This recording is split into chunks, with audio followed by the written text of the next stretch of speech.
Bismillahirrahmanirrahim. Assalamualaikum warahmatullahi wabarakatuh. Innalhamdulillah, salatu wassalamu ala rasulillah Sayyidina wa maulana Muhammad ibn Abdillah. La hawla wa la quwata illa billah wa ba'dah. Mari sama kita teruskan kajian kita pada kitab Tanqihul Qaul. Dan mudah-mudahan apa yang akan kita kaji, kita sama-sama berharap pada Allah Subhanahu wa taala. Mudah-mudahan ilmu yang kita dapat ini ilmu yang benar-benar diridhoi oleh Allah Subhanahu wa taala dan ilmu yang bermanfaat. Manfaat untuk diri kita dan manfaat untuk orang lain, dan ilmu yang akan membawa kehidupan kita meraih kebahagiaan baik di dunia, terlebih adalah kebahagiaan di akhirat. Kajian kita masih tentang bab sedekah, bab yang ke-17. Bismillahirrahmanirrahim. Waqala, dan bersabda siapa Nabi sallallahu alaihi wasallam, man barang siapa naharo, yang menghardik siapa man sa'ilan kepada orang yang minta-minta, naharothu, maka ia akan dihardik pula al malaikatu, oleh malaikat, yaumal qiyamati, pada hari kiamat. Ini peringatan Rasulullah untuk kita semua sebagai umatnya. Ketika kemudian ada orang lain yang memang benar-benar membutuhkan uluran tangan kita, orang lain yang benar-benar membutuhkan pemberian kita untuk bisa bertahan hidup, untuk kemudian agar bisa melakukan aktivitas, maka kemudian kita memberi pun tidak, malah justru menghardiknya. Kita tidak coba untuk memberi, lalu kemudian kita malah memaki-makinya, malah kemudian kita mengusirnya. Maka model orang seperti ini adalah naharathu al malaikatu, maka kelak kemudian malaikat pun akan menghardik kita yaumal qiyamati, pada hari kiamat. Ketika kemudian kita barangkali tidak bisa memberikan sesuatu kepada orang lain pada saat orang lain membutuhkan daripada kita, maka kemudian ucapkanlah dengan kalimat-kalimat yang bagus, kalimat-kalimat yang santun, sehingga kemudian tidak membuat tidak menyinggung daripada orang lain. Syukur kita bisa memberi, syukur kita bisa menolong mereka, syukur kita bisa meringankan beban mereka. Kalaupun tidak, jangan kemudian kita memaki-makinya, jangan kemudian kita menghardiknya, karena ini justru kita sendiri pada hari kiamat akan balik dihardik oleh para malaikat. Hadirin yang kami muliakan, tidak sedikit banyak manusia yang kemudian ketika tidak memiliki sesuatu, dia dekat dengan Allah.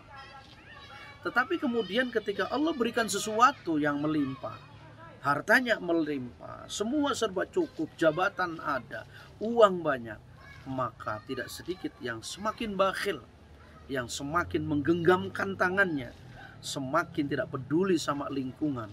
Maka model manusia seperti ini adalah manusia yang angkuh, yang sombong, yang justru akan merugikan dirinya sendiri, karena semua harta benda ini adalah akan dipertanggungjawabkan di hadapan Allah Subhanahu wa taala. Apa yang kita punya akan ditanyakan oleh Allah Subhanahu wa taala.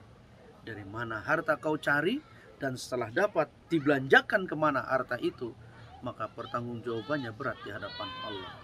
Kullukum ra'in wa kullukum mas'ulun an ra'iyati. Setiap kita adalah pemimpin, dan kita akan ditanya oleh Allah Subhanahu wa taala tentang kepemimpinan kita, termasuk mengatur harta benda yang Allah titipkan kepada kita.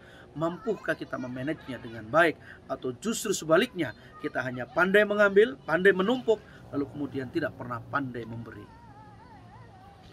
Hadirin yang kami muliakan, hadis berikutnya adalah qala Nabi sallallahu alaihi wasallam, mahrul khuril lain, mas kawin bidadari itu adalah qabdotut tamri, ialah segenggam kurma yang telah disodakohkan.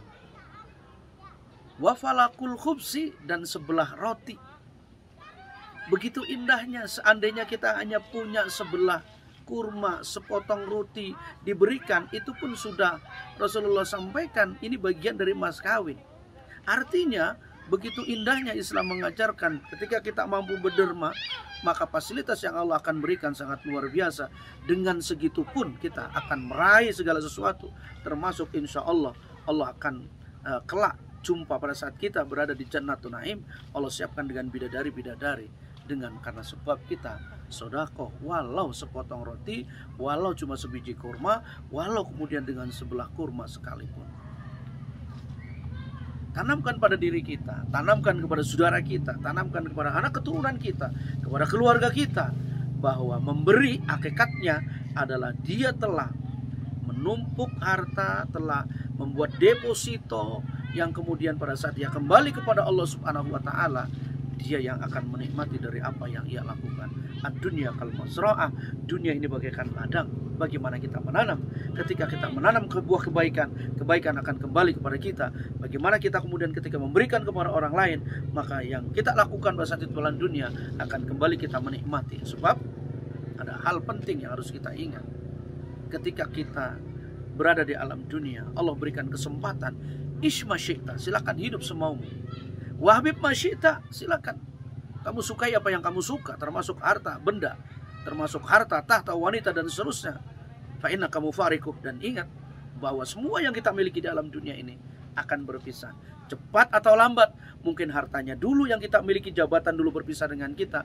Atau hartanya masih banyak, jabatan masih ada dalam pundak kita, tapi kitanya yang Allah paksakan pisah, alias kita ini sudah tidak lagi bisa hidup di alam dunia, alias sudah kembali ke alam baka. Kita kembali kepada Allah Subhanahu wa taala. Pada saat kemudian kita kembali kepada Allah Subhanahu wa taala, kita diangkat oleh orang lain. Kita sudah tidak lagi bisa bergerak, sudah tidak lagi bisa bicara, sudah tidak lagi bisa menghitung uang, sudah tidak bisa lagi melakukan aktivitas apapun. Maka hanya butuh bantuan orang lain kita untuk bisa bergerak, untuk bisa sampai ke tempat kuburan. Maka tiga yang mengantar: ahluhu, maluhu, wa amaluhu. Keluarganya yang akan setia menghantar kita sampai menuju liang kubur. Bahkan kemudian harta-harta bendanya yang kita miliki pun ikut. Ada mobilnya, kendaraan, dan seterusnya ikut semua. Yang ketiga yang mendampingi kita adalah amalnya. Hal penting yang kedua-dua ini, yang tiga ini, yang dua balik lagi, yang satu yang akan ngikut. Ahluhu, keluarganya balik lagi. Maluhu, harta bendanya yang kita miliki akan balik lagi. Wa amaluhu, dan amal kita lah yang akan menjadi sahabat setia kita. Maka ketika kita mampu memberikan sesuatu, menderma kepada orang lain, itu adalah bagian dari amal kita yang kelak akan menjadi sahabat kita, menghantarkan kita menuju ridho Allah Subhanahu wa taala sampai masuk ke liang kubur. Maka harta benda yang kita telah sedekahkan, amal itulah yang akan menolong kita daripada himpitan-himpitan siksa kubur, karena sesungguhnya yang kita lakukan adalah kebaikan kembali kepada kita sendiri. Mudah-mudahan apa yang Al-Fakir sampaikan pada jumpa kali ini ada manfaatnya, dan mudah-mudahan kita semuanya oleh Allah Subhanahu wa taala selalu diberikan semangat untuk selalu belajar dan belajar menimba ilmu-ilmu Allah Subhanahu wa taala. Sebab amal apapun yang kita lakukan tanpa ilmu, maka amalnya ditolak oleh Allah Subhanahu wa taala. Yang kita lakukan pada kesempatan yang mulia ini adalah bagaimana caranya untuk Allah Subhanahu wa taala menerima dari apa yang kita lakukan dengan kajian-kajian, dengan ilmu-ilmu yang kita dapat. Dan terpenting bahwa orang yang mencari ilmu, orang yang terus mengejar ilmu, derajatnya akan diangkat oleh Allah Subhanahu wa taala. Qala ta'ala fi ayatihil karim, yarfa'illahu alladhina amanu minkum walladhina utul ilma darajat. Allah akan angkat derajat kita jika orang-orang yang beriman, orang-orang yang memiliki ilmu pengetahuan. Maka dua-duanya ini, ada ilmu, ada iman, ada iman, ada ilmu, derajatnya diangkat oleh Allah Subhanahu wa taala. Mudah-mudahan kita semuanya diberikan sehat walafiat untuk selalu terus kapanpun, dimanapun, untuk belajar dan belajar. Insya Allah kita bahagia dunia dan akhirat. Dan mudah-mudahan kita berharap pada Allah Subhanahu wa taala tetap dijadikan oleh Allah menjadi hamba yang pandai mensyukuri nikmatnya, menjadi hamba yang pandai memberikan sesuatu kepada orang lain dan peduli terhadap sesama, agar kemudian kita selamat dunia dan akhirat. Adanallahu wa iyyakum ajma'in. Assalamualaikum warahmatullahi wabarakatuh.